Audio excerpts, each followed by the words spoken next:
Good evening, everyone, and welcome to the May meeting of the Wilmot Township Committee of Adjustment. I'm not aware that anyone wishes to read the territorial acknowledgement agreement, so I will do so. We have gathered in Wilmot Township on the traditional territory of the Neutral, the Anishinaabe, the Haudenosaunee, and the Mississauga peoples. We also want to acknowledge the importance of the dish of the One Spoon Covenant, which was a peace agreement made between the indigenous nations before the Europeans arrived. It characterizes our collective responsibility to each other and to Mother Earth. We should take only what we need, leave enough for others, and keep the dish clean. By acknowledging this covenant and the First Nations, the Métis, and the Inuit peoples, we are reminded of our important connection to this land where we live, learned, and work together as a community. I'd like to introduce members of our committee. We have Mr.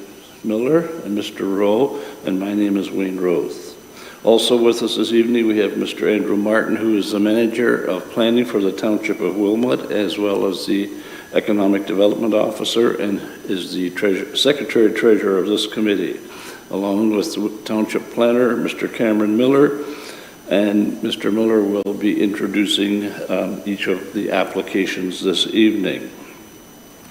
We are an independent body appointed by Wilmot Township Council, and we have the power to make minor changes to existing zoning regulations and to approve some changes to existing non-conforming uses, as well as to give consent. Each applicant will be notified in writing of the decision of this committee within 10 days, and with that decision will be instructions on how it can be appealed. Any decision of this committee can be appealed to the Ontario Land Tribunal, who will then hold a meeting and make a final and binding decision. Only the applicant and certain prescribed public agencies can appeal this committee's decision. If the decision on a minor variance or a consent is not appealed, it will become final and binding within 20 days of this meeting. The format of the meeting will be as follows. We will ask Mr. Miller to introduce each application. The applicant will then be invited to come forward and add any additional information if they choose to do so. Following that, anyone in the audience, in being here present or virtually, has the opportunity to comment on each application. Committee members will then can then question the applicant and make comments on the decision. Following all of that, the committee will make its decision. Is there any pecuniary interest this evening by members of committee? Seeing none, I will ask, before we start, we are going to change the order a little bit. Mr. Miller will introduce A07 first, if it's okay with committee, which I hope. Yes? Good. Okay. Thank you, Mr. Miller. Thank you, Mr. Roth. Yeah, that's correct. I'll be introducing A07/23 concerning 200 Booley Street in New Hamburg. So this application is proposing to amend the regulations for buildings on the subject property as follows. So to first increase the maximum building height from 5 stories to 6 stories, plus a non-habitable mechanical penthouse. Secondly, to reduce the required setback from the street line, being Booley Street, for a portion of the proposed building from 7.5 meters to approximately 3 meters. And lastly, to allow a portion of the required off-street parking to be located off-site, subject to an agreement and or easement being registered to the satisfaction of the Township of Wilmot. So the subject property currently operates as a mix of residential accommodations for seniors, including an existing long-term care facility. So staff are of the opinion that a 6-story building in this location is compatible with surrounding land uses. Represents a minor increase to what otherwise could be built on this site. Reduction in the street line setback for this development isn't anticipated to cause any sightline or visibility issues.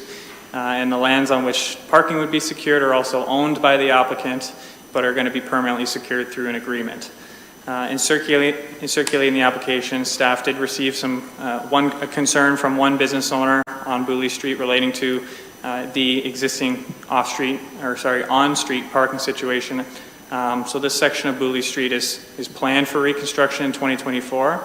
So it's anticipated through that process of that reconstruction, that through introducing curb and gutter and appropriate delineated crossings, that the safety issues will be addressed. And failing that, there'd also be opportunities through enforcement of no parking signs or things like that if that were to not be feasible. Staff are recommending that this application be approved. And it's my understanding the applicant will also be speaking briefly to the subject as well. Thank you very much. Does the applicant wish to come forward and address the committee on this matter? Yeah, please give us your name and address for the record. Good evening. I'm Brian Shantz of Brian Shantz Limited and Facet Design Studio. Our office is located in Waterloo. 490 Dutton Drive, Suite B1 is the address. Waterloo. Thank you. I'm here this evening on behalf of Tri-County Mennonite Homes, the owner of the property. We're the authorized agent for them, and we're here in support of the application. It's an exciting event tonight as with staff support on the submitted application, this committee has the opportunity to help move this much-needed community project further forward, one more step to reality. Mr. Miller has indicated and read the three variances, the minor variances that we're looking for. I won't repeat those. I'm in agreement with how they were presented. I think from a standpoint of dealing with the height one, it's a matter of usability of the site. We have significant restriction through GRCA, but then even functionally internally. To make this work on RHA, a residential housing area, works better stacked and with 30 people from the staffing, and also to control any potential future outbreaks that may happen with what we had with the recent pandemic. So there's multiple reasons for that one to make some sense of it. The positioning of it as far as the street setback, or also only a small portion of the building is reducing the setback, and indeed a big portion of it will have a fairly significant front yard. The third element as far as the parking, that's just formalizing the situation that's actually existed since I believe the 70s. Mm-hmm. I could be corrected on that time frame, where they currently do have approximately 70 parking spaces across the road. We're going to be redoing that through this process, that parking, make it more functional and more attractive, and also expanding it.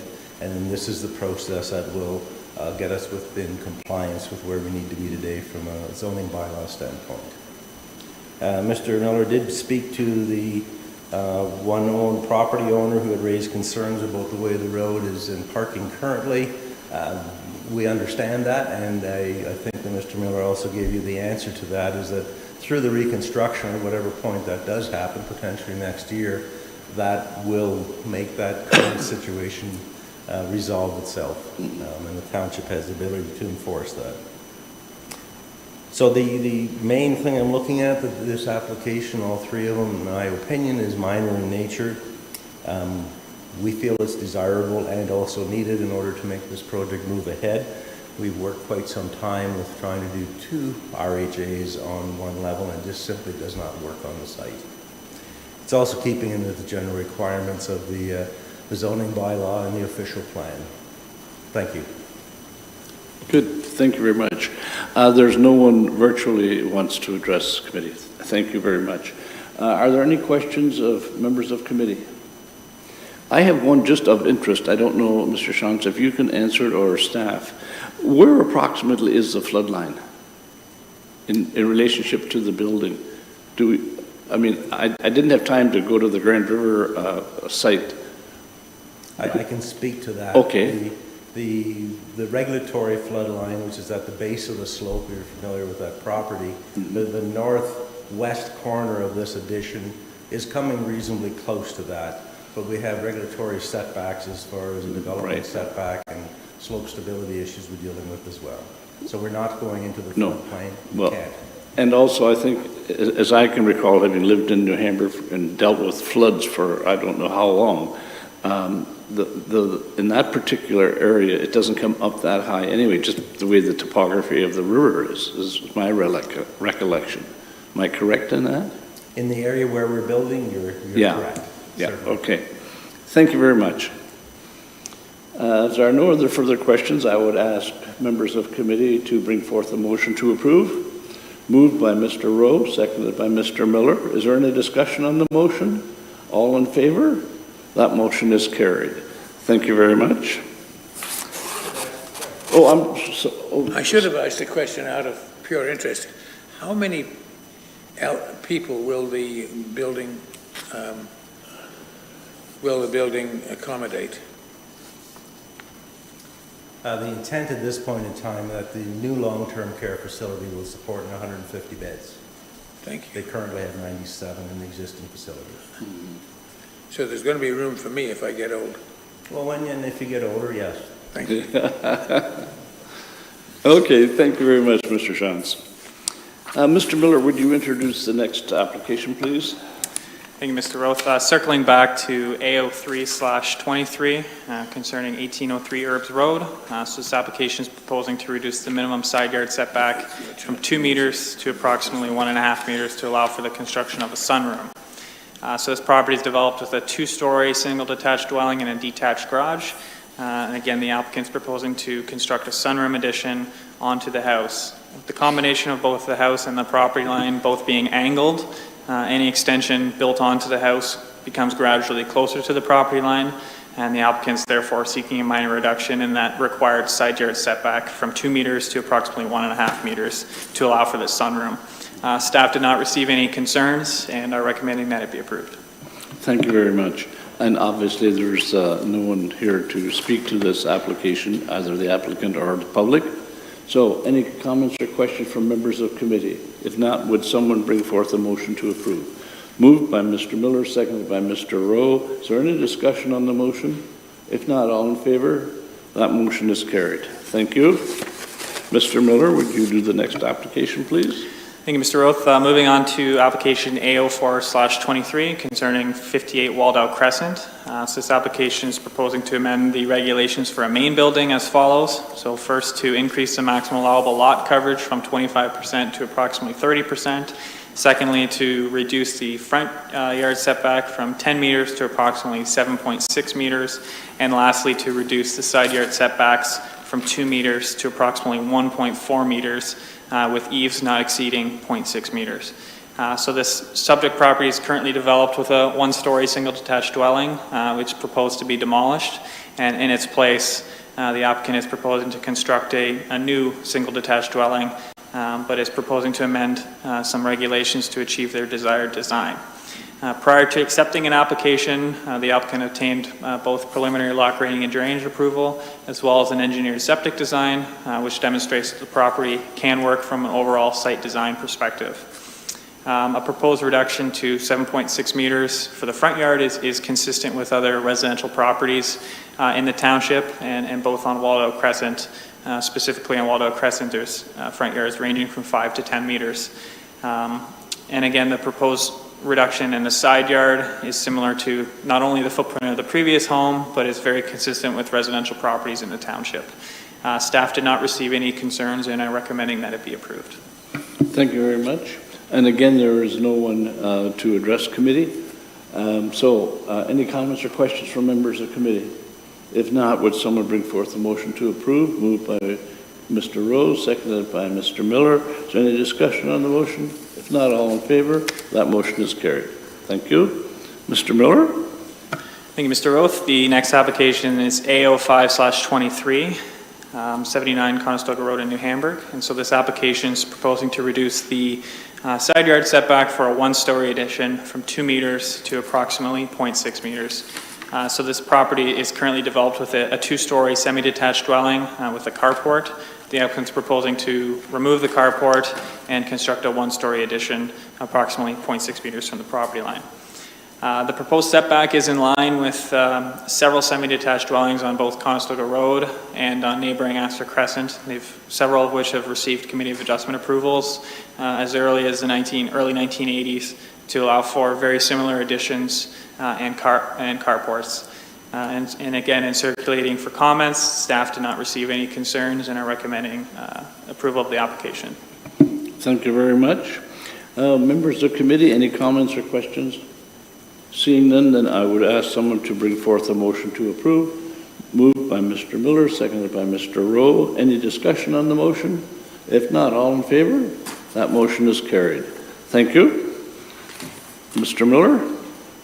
Thank you, Mr. Roth. The last application is A06/23 concerning 2 Cloverdale Crescent in Manheim. So this application is proposing to reduce the front yard setback from 6.7 meters to approximately 5.2 meters to allow for the construction of a covered porch. So the subject property is currently developed with a single detached dwelling and an uncovered front porch. The applicant's proposing to fully replace the porch due to its poor condition and replace it with a new covered porch in an identical footprint. The applicant's again proposing to reduce this front yard setback because it is covered to approximately 5.2 meters, and it's limited only to the porch. It would not impact any parking availability on site, and staff are of the opinion that it's compatible with the surrounding neighborhood. In circulating the application, staff do not receive any concerns and are recommending that it be approved. Thank you very much. And again, there's no one to address committee. So any comments or questions from members of committee? Seeing none, I would ask someone to bring forth a motion to approve. Moved by Mr. Rowe, seconded by Mr. Miller. Is there any discussion on the motion? If not, all in favor? That motion is carried. Thank you very much. Approval of the minutes of our last meeting. Would someone bring forth a motion to approve? Moved by Mr. Miller, seconded by Mr. Rowe. Any comments or questions? If not, all in favor? That motion is carried. Thank you very much. And I assume for our next meeting, we will get some information as to when that will transpire. Am I correct in that? Yeah, there is no confirmed date at the moment. We'll reach out. If we do have a June meeting, we'll advise shortly. But certainly with orientation and things, if there may not be a June meeting. We also have no applications filed to date yet, but we're working on some. Okay, thank you very much. This meeting is adjourned. Oh, I'm sorry, Mr. Rowe. Mr. Chairman, this is my last meeting of this committee, and I'm sorry to be leaving it, but I am. Well, Mr. Rowe, I certainly would like to thank you for your contributions, not only to this committee, but also your contributions as a member of Council for Wilmot Township in the years that you have served. You have always served faithfully, and we certainly appreciate the effort and wish you the very, very best of luck in the future. So. They better last a long time. Thank you. Yeah. Thank you.